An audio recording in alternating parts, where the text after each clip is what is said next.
ఏలూరు సిద్ధమా?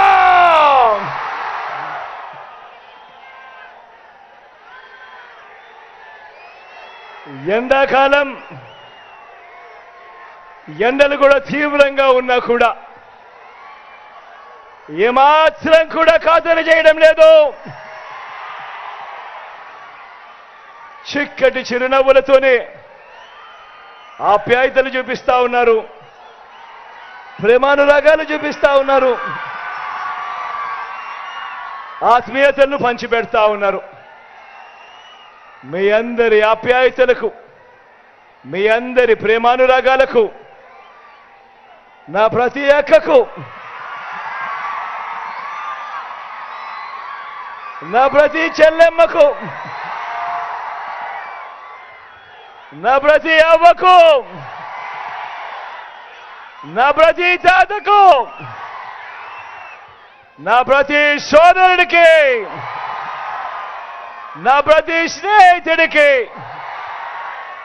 మీ అందరి ప్రేమానురాగాలకు మీ జగన్, మీ బిడ్డ రెండు చేతులు జోడించి పేరు పేరున హృదయపూర్వకంగా కృతజ్ఞత తెలుపుకుంటా ఉన్నాడు. మరో 2 వారాల్లో జరగబోతా ఉంది కురుక్షేత్ర సంగ్రామం. ఈ ఎన్నికలు జగన్కు చంద్రబాబుకు మధ్య జరుగుతా ఉన్న యుద్ధం కాదు. ఈ ఎన్నికలు పేదలకు చంద్రబాబు మోసాలకు మధ్య జరుగుతా ఉన్న యుద్ధం. ఈ ఎన్నికలు కేవలం ఎమ్మెల్యేలను, కేవలం ఎంపీలను ఎన్నుకునేందుకు జరుగుతా ఉన్న యుద్ధం కాదు ఇది. ఈ ఎన్నికలు వచ్చే 5 ఏళ్ల మీ ఇంటింటి అభివృద్ధిని, పేదవాడి భవిష్యత్తుని నిర్ణయించబోయేది ఈ ఎన్నికలు అన్నది ప్రతి ఒక్కరూ కూడా గుర్తుపెట్టుకోమని సవినయంగా మీ అందరితో కూడా కోరుతా ఉన్నా. ఈ ఎన్నికల్లో మీ జగన్కు మీరు ఓటు వేస్తే పథకాలన్నీ కూడా కొనసాగింపు, మరో 2 అడుగులు ముందుకు, ఇంట అభివృద్ధి. అదే పొరపాటున చంద్రబాబుకు ఓటు వేస్తే పథకాలన్నీ ముగింపు, మళ్ళీ మోసపోవటమే.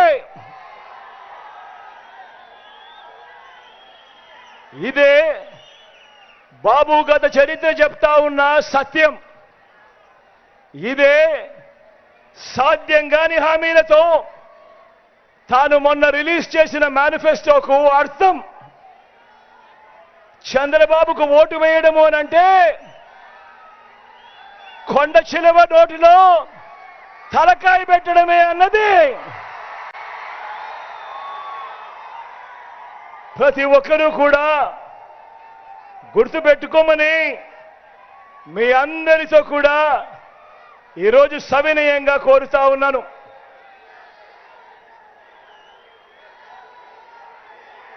ఈరోజు మీ జగన్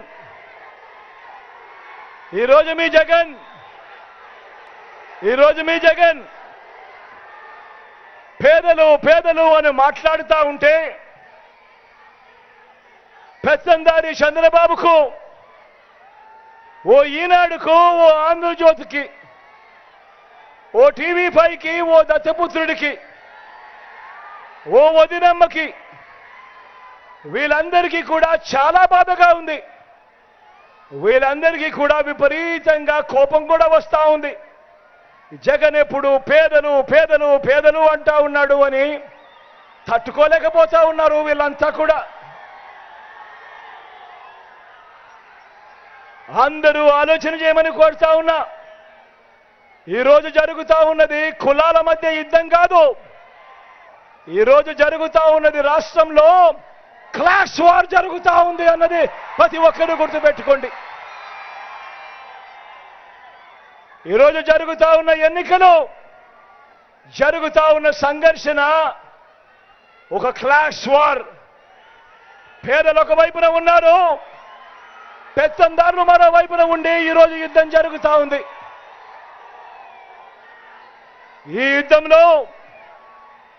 యుద్ధంలో మన వైఎస్ఆర్సీపీ, మీ బిడ్డ జగన్ పేదల పక్షము అని చెప్పి కూడా సగర్వంగా చెప్తా ఉన్నాడు తలెత్తుకొని. నేను పేదలు అని ఎందుకు ఇంతగా అంటున్నానో, ఎందుకు వారి కోసం తప్పిస్తున్నానో వివరంగా కూడా చెబుతా.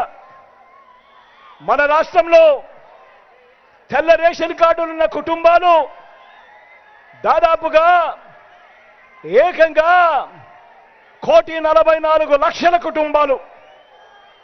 అంటే మన జనాభాలో 90% దాదాపుగా తెల్ల రేషన్ కార్డులు ఉన్న కుటుంబాలే. మరి నేను అడుగుతా ఉన్నాను,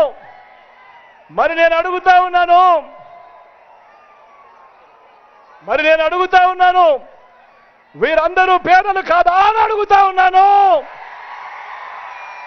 వీరందరికీ పథకాలు అందాలా లేదా అని అడుగుతా ఉన్నాను.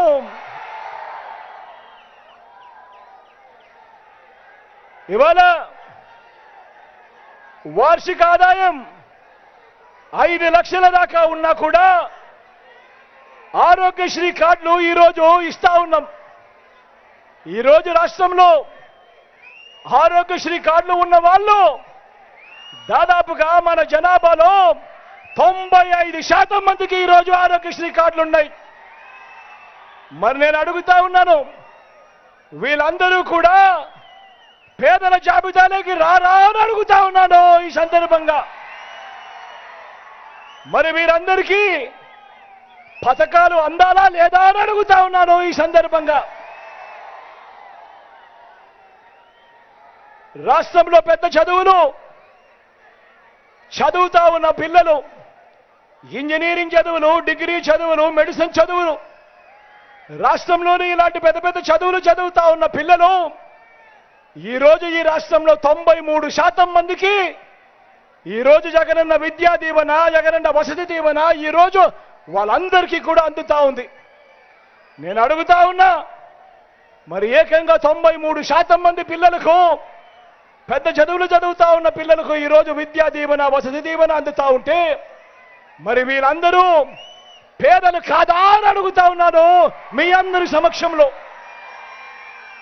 మరి వీరందరికీ పథకాలు అందాలా లేదా అని అడుగుతా ఉన్నాను మీ అందరి సమక్షంలో. రాష్ట్రంలో పొదుపు సంఘాల్లో ఉన్న నా అక్క చెల్లెమ్మలు, 1,05,00,000 మంది ఈరోజు పొదుపు సంఘాల్లో ఉన్న నా అక్క చెల్లెమ్మలు ఉన్నారు. మరి వీరంతా పేదలు కాదా అని అడుగుతా ఉన్నాను మీ అందరి సమక్షంలో. మరి వీరందరికీ పథకాలు అందాలా లేదా అని అడుగుతా ఉన్నాను మీ అందరి సమక్షంలో. ఈ రాష్ట్రంలో పెన్షన్ తీసుకుంటా ఉన్నా నా అవ్వాతాతలు, నా దివ్యాంగులు, నా వితంతువులు,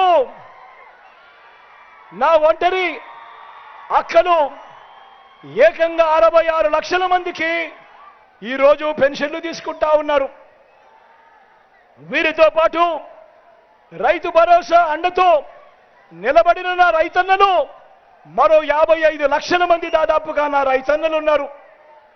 వీరు కాక మరో 60 లక్షల మంది అమ్మఒడి తీసుకుంటా ఉన్నారు, విద్యా దీవెన తీసుకుంటా ఉన్నారు, వసతి దీవెన తీసుకుంటా ఉన్నారు.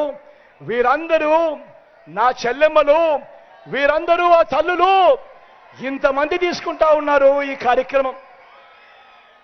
0 వడ్డీ కింద, వైఎస్ఆర్ ఆసరా కింద, చేయూత కింద, కాపు నేస్తం కింద, ఈబీసీ నేస్తం కింద అందుకుంటున్న వారు మరో 1 కోటి మందికి పైగా ఉన్నారు నా అక్క చెల్లెమ్మలు.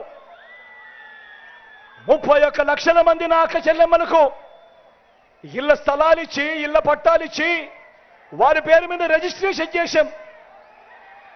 అందులో 22 లక్షల మంది నా అక్క చెల్లెమ్మలు ఇల్లులు కూడా కట్టుకుంటా ఉన్నారు.